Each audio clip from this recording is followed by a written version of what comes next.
Welcome to our YouTube channel concept for Odisha. आसुवा city exam जोटा कि आपण मानकर कंडक्ट होगा जाऊँगी 12 तारीख रु 15 तारीख 12 तारीख रु 15 तारीख मध्य से रिलेटेड आम सोशल साइंस किसी इंपोर्टाट क्वेश्चन अच्छी 50 क्वेश्चन गोटे आम सीरीज आनचु जोटा कि मोस्ट इंपोर्टाट क्वेश्चन दुईटी पार्ट आम सारे चेष्टा करवा।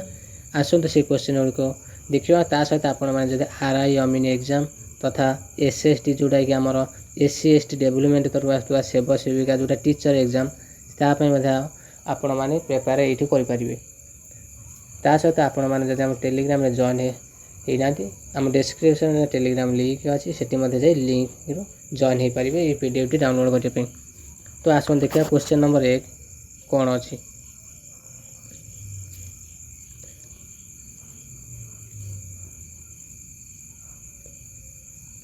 तो देखा क्वेश्चन नंबर 1 उच्च न्यायालय मुख्य विचारपति केते बयसर अवसर नियंती। उच्च न्यायालय मुख्य विचारपति केते बयसर अवसर नियंती आपण माने ऑप्शन देनी कारण आपण माने कमेंट रे यार ऑप्शन गुड़िक प्रथम कौन करेंगे ना कमेंट करेंगे और वीडियो टी लाइक और शेयर करेंगे। ता सहित जब आप नुआ आछंती तेणु आमको सब्सक्राइब करें चैनल जहाँद्वारा आपको ये नुआ नुआ वीडियो आपको मिल पार। प्रथम क्वेश्चन उच्च न्यायालय मुख्य विचारपति केबे अवसर नियंती। जदि आम कह उच्च न्यायालय मुख्य विचारपति आमर ओडिशार उच्च न्यायालय केउठार अछि ना प्रथम से आमको जाना पड़ो ओडिशार उच्च न्यायालय केउठार अच्छी ना कटक। आम जब कटक कथा कहवा कटक अच्छी कौन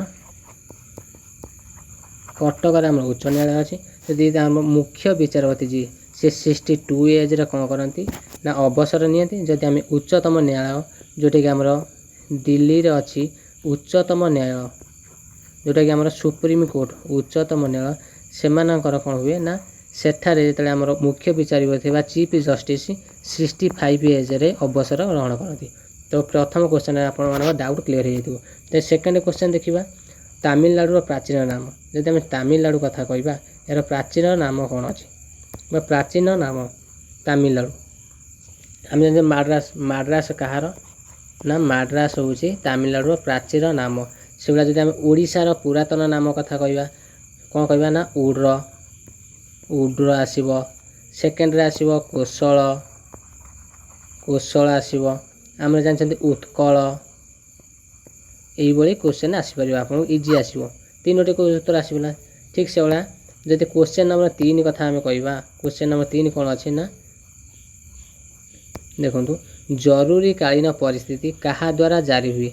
आम तो जरूरी कालीन परिस्थिति आम जानते 3 प्रकार कहा द्वारा जारी होता है ना आम प्रेसिडेंट बा राष्ट्रपति राष्ट्रपति द्वारा जरूरी कालीन परिस्थिति जारी करा जाए। 3 प्रकार गोटे हूँ आर्म रिवोल्यूशन जोटा कि बाह्य शक्ति बा सैन्य द्वारा होता है। सेकेंड रे होता है कौन ना स्टेट जरूरी कालीन परिस्थिति जोटा कि आमर रिसेंट होगा कौटी ना पश्चिम बंग होगा जो आमर गोटे जो डॉक्टर रेप केस रे।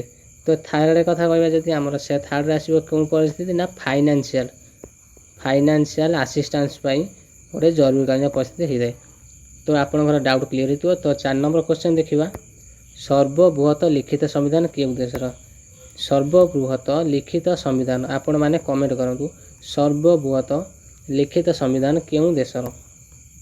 जब आम कह भारत आम देश भारत भारतर संविधान हूँ सर्वबृहत लिखित संविधान किंतु भारत आउ गोटे लिखित संविधान कार अच्छी ये जो लिखित संविधान आम कौटू पाई ना अमेरिका अमेरिकार मध्य कौन अच्छी ना लिखित संविधान अमेरिकार लिखित संविधान अच्छी किंतु सर्वबृहत हूँ कार ना भारतर। नेक्स्ट क्वेश्चन ओडिशार पुरातन नाम उड्र कोशल एवं उत्कल। भारतीय जातीय कांग्रेसर प्रतिष्ठाता किए भारतीय जातीय कांग्रेसर प्रतिष्ठाता किए आम कह ए ओ हिम होती भारतीय जातीय कांग्रेसर प्रतिष्ठाता। 7 नंबर क्वेश्चन अम्ल वर्षा द्वारा क्यों गैस निर्गत होता है। अम्ल वर्षा द्वारा क्यों गैस निर्गत है। अम्ल वर्षा कौन ना एसिड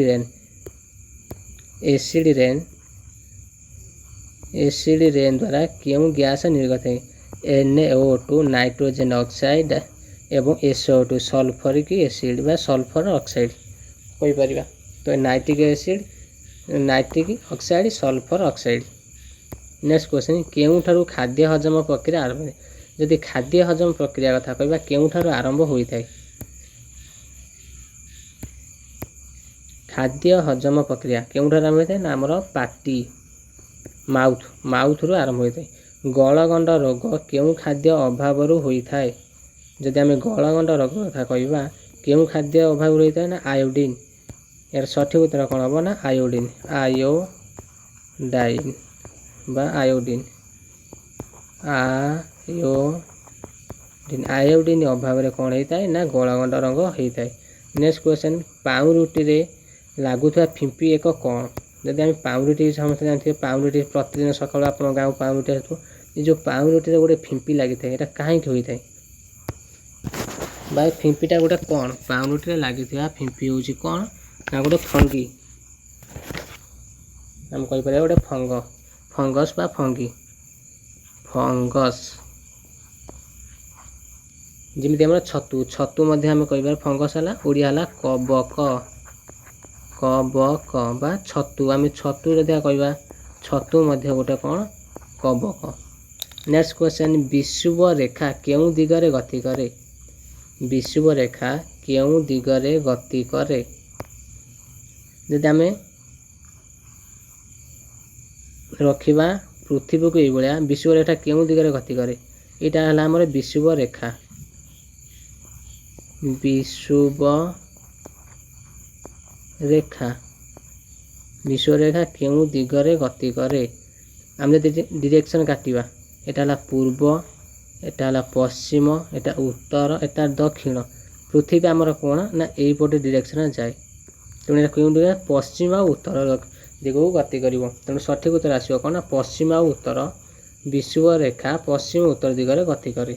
नेक्स्ट क्वेश्चन भारतर केउ स्थान रे वार्षिक हाराहारी सर्वाधिक वृष्टिपात होइते। भारतर केउ स्थान रे वार्षिक हाराहारी सर्वाधिक वृष्टिपात होइथाय केउठारे जयसालमेरपुर केउठारे होइथाय ना जयसालमेरपुर राजस्थान रो आमे कहबा राजस्थान रो केउठारे ना जयसालमेरपुर ठारे माउंट बैटेन योजना केबे आसीथिला भारत को माउंट बैटेन योजना केबे आसीथिला माउंट बैटेन जून 3 1947 केबे आसीथिला ना जून 3 1947 1947 मसीहा जून 3 तारिख रे माउंट बैटेन प्लान आसीथिला। केउ विद्वान मामुदुंक सह भारत आसीथिले। तो नेक्स्ट क्वेश्चन केउ विद्वान मामुदुंक सह भारत आसीथिले यार सठिक उत्तर आसीबो कोन ना आलबेरुणी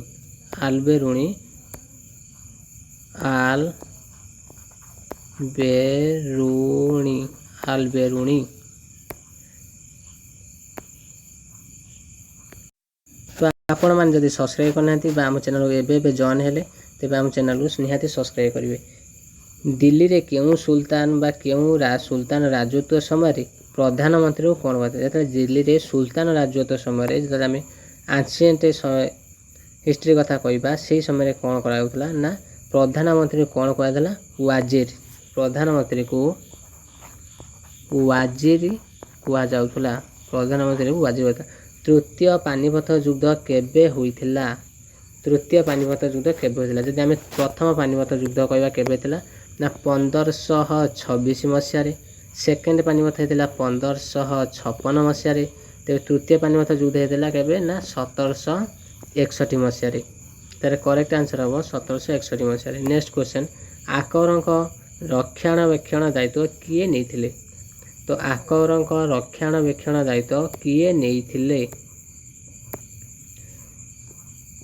बैराम खां यार सठिक उत्तर हम कौन ना बैराम खां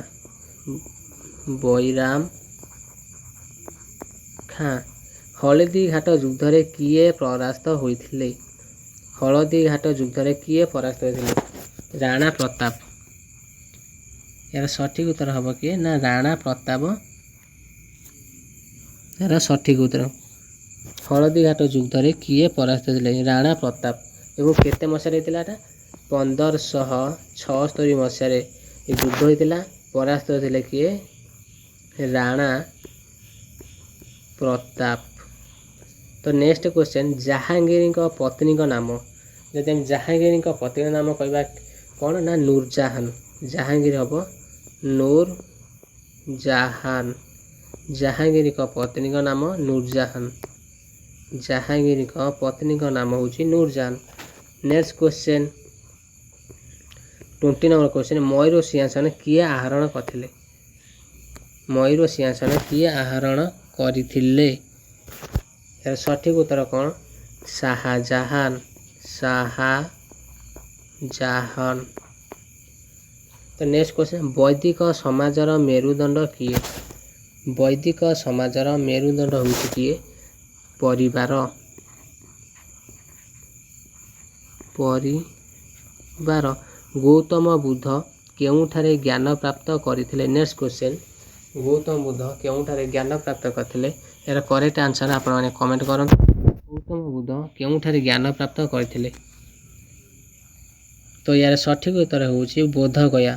ବୋଧଗୟା ଠାରେ ଗୋଟିଏ ପିପଲ ଗଛ ଥିଲା ବା ପିପଲ ବୃକ୍ଷ। ବୋଧଗୟାର ପିପଲ ଗଛ ଆମେ କହିବା ପିପଲ ବୃକ୍ଷ। ପିପଲ ଟ୍ରି ତଳେ ସେ ଜ୍ଞାନ ପ୍ରାପ୍ତ କରିଥିଲେ। କିଏ ନା ଗୌତମ ଗୁପ୍ତ। ନେକ୍ସଟ କ୍ୱେଶ୍ଚନ୍, ଜଗନ୍ନାଥ ମନ୍ଦିର ନିର୍ମାଣ କାର୍ଯ୍ୟ କିଏ ଶେଷ କରିଥିଲେ? ଜଗନ୍ନାଥ ମନ୍ଦିର ନିର୍ମାଣ କାର୍ଯ୍ୟ କିଏ ଶେଷ କରିଥିଲେ? ତ ଏହାକୁ ଆରମ୍ଭ କରିଥିଲେ କିଏ? ଯଦି ଜଗନ୍ନାଥ ମନ୍ଦିର ନିର୍ମାଣ କାର୍ଯ୍ୟ ଷ୍ଟାର୍ଟ କରିଥିଲେ କିଏ ବା ଆରମ୍ଭ କରିଥିଲେ ନା ଗଙ୍ଗବଂଶର ରାଜା ଚୋଡ଼ଗଙ୍ଗଦେବ।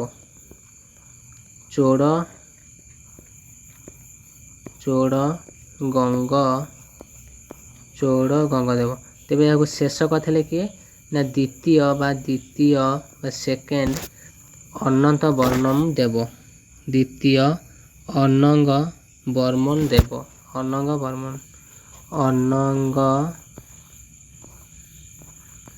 ବର୍ମନ ଦେବ ଶେଷ କରିଥିଲେ। ତ ନେକ୍ସଟ କ୍ୱେଶ୍ଚନ୍, ଭାରତର ସମ୍ବିଧାନକୁ କେବେ ଅନୁମୋଦନ କରାଯାଇଥିଲା?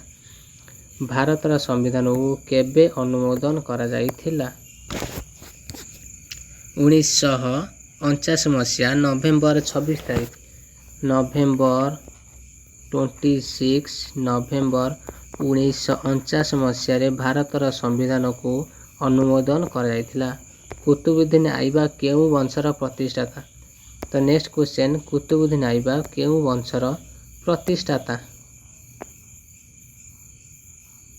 କୁତୁବୁଦ୍ଦିନ ଆଇବକ କେଉଁ ବଂଶର ପ୍ରତିଷ୍ଠାତା?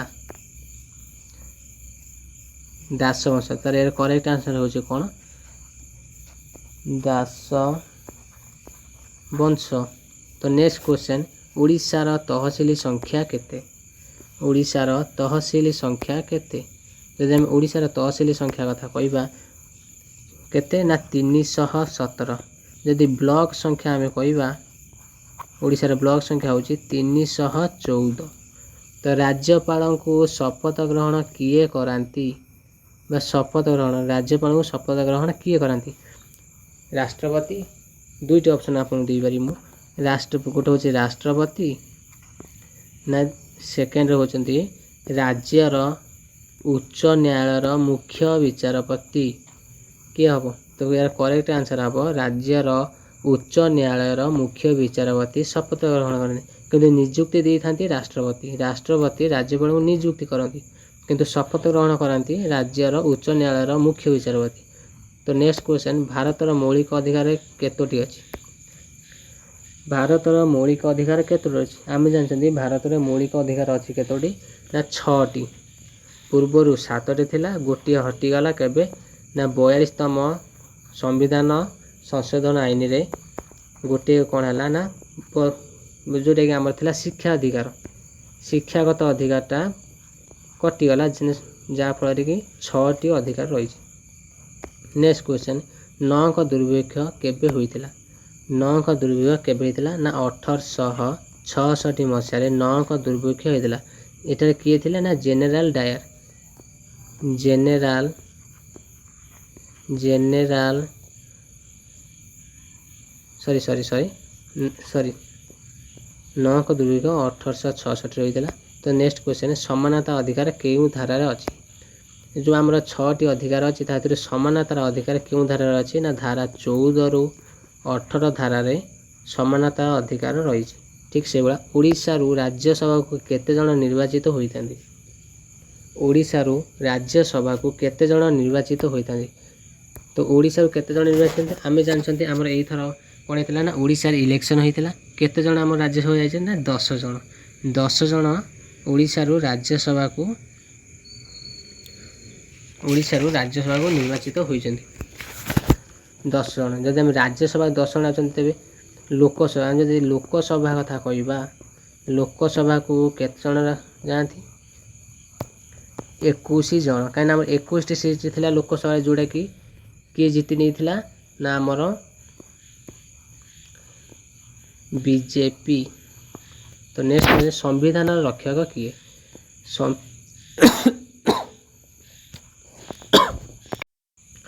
ସମ୍ବିଧାନର ରକ୍ଷକ କାହାକୁ କୁହାଯାଏ ବା ସମ୍ବିଧାନ ରକ୍ଷକ କିଏ? ସମ୍ବିଧାନ ରକ୍ଷକ କିଏ ନା ଆମର ରାଷ୍ଟ୍ରପତି ନା ଉଚ୍ଚ ନ୍ୟାୟାଳୟ?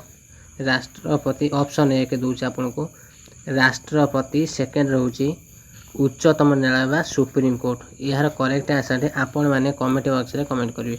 ନେକ୍ସଟ କ୍ୱେଶ୍ଚନ୍ ଭାରତର ଶାସନ କାହା ନାମରେ?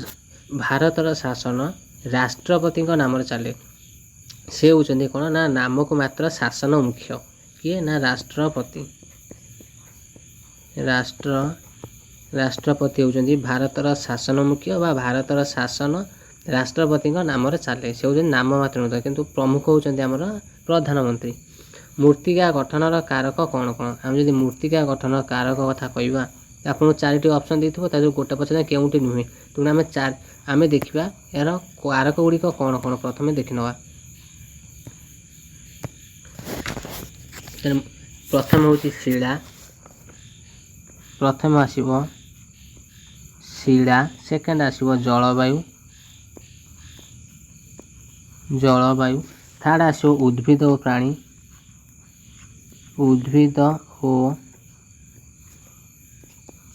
ପ୍ରାଣୀ, ଚତୁର୍ଥ ଆସିବ ଉଚ୍ଚାବଚ,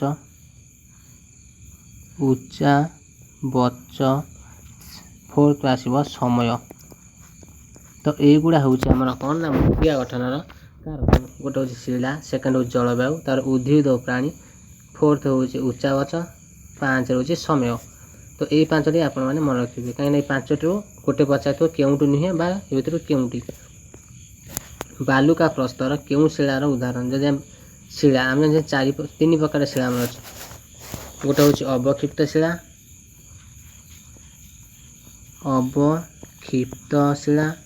ଗୋଟେ ହେଉଛି ରୂପାନ୍ତରିତ ଶିଳା,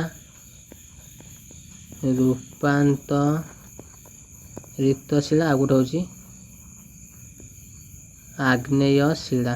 ତେଣୁ ବାଲୁକା ପ୍ରସ୍ତର କେଉଁ ପ୍ରକାର ଶିଳା ଉଦାହରଣ ନା ଅବକ୍ଷିପ୍ତ ଶିଳାର ଉଦାହରଣ। ଏହା କରେକ୍ଟ ଆନ୍ସର ହେବ ଅବକ୍ଷିପ୍ତ ଶିଳା। ନେକ୍ସଟ କ୍ୱେଶ୍ଚନ୍ ହେଉଛି ପୃଥିବୀର ବ୍ୟାସ କେତେ କିଲୋମିଟର ବା ପୃଥିବୀର ବ୍ୟାସ ଡ୍ୟାସ୍ କିଲୋମିଟର? କେତେ କିଲୋମିଟର? 6400 କିଲୋମିଟର। ପୃଥିବୀର ବ୍ୟାସ ହେଉଛି 6400 କିଲୋମିଟର। ନେକ୍ସଟ କ୍ୱେଶ୍ଚନ୍ ପୃଥିବୀର ଅକ୍ଷ ଏହାର ସମତଳ ସହିତ କେତେ ଡିଗ୍ରୀରେ ଆନତ? ପୃଥିବୀର ଅକ୍ଷ ଏହାର ସମତଳ ସହିତ ଡ୍ୟାସ୍ ଡିଗ୍ରୀରେ ଆନତ। କେତେ ଡିଗ୍ରୀ ଆନତ ନା 660 ଡିଗ୍ରୀରେ ଆନତ। ଏହାର କରେକ୍ଟ ଆନ୍ସର ହେବ 66.5 1/2 ଡିଗ୍ରୀ। କେଉଁ ମୃତ୍ତିକା ଉଦ୍ଭିଦର ବୃଦ୍ଧି ନିମନ୍ତେ ସର୍ବୋତ୍କୃଷ୍ଟ? କେଉଁ ମୃତ୍ତିକା ଉଦ୍ଭିଦର ବୃଦ୍ଧି, ଗୋଟେ ବୃଦ୍ଧି ହେବା ପାଇଁ ଗୋଟେ ଉଦ୍ଭିଦକୁ କେଉଁ ମୃତ୍ତିକା ସର୍ବୋତ୍କୃଷ୍ଟ ହୋଇଥାଏ? ଏହାର ସଠିକ୍ ଉତ୍ତର ଆସିବ କ'ଣ? ଦୋରସା ମାଟି।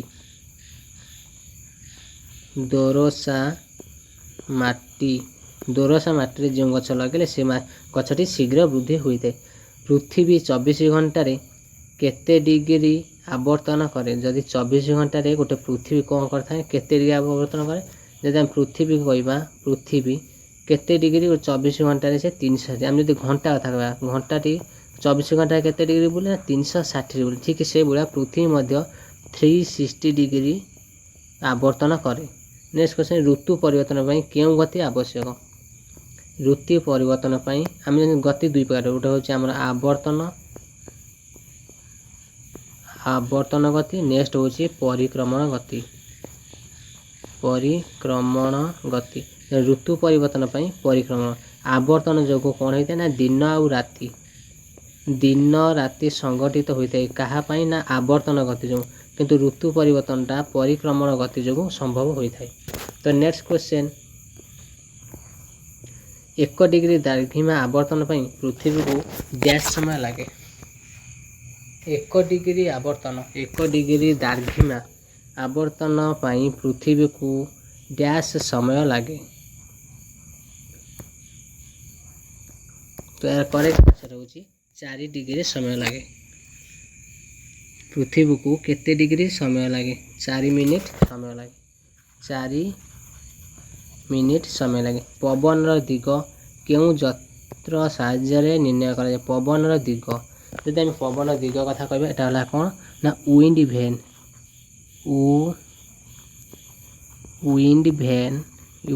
साहाय्य पवन दिग जे पवनर बेग कहबा पवनर बेग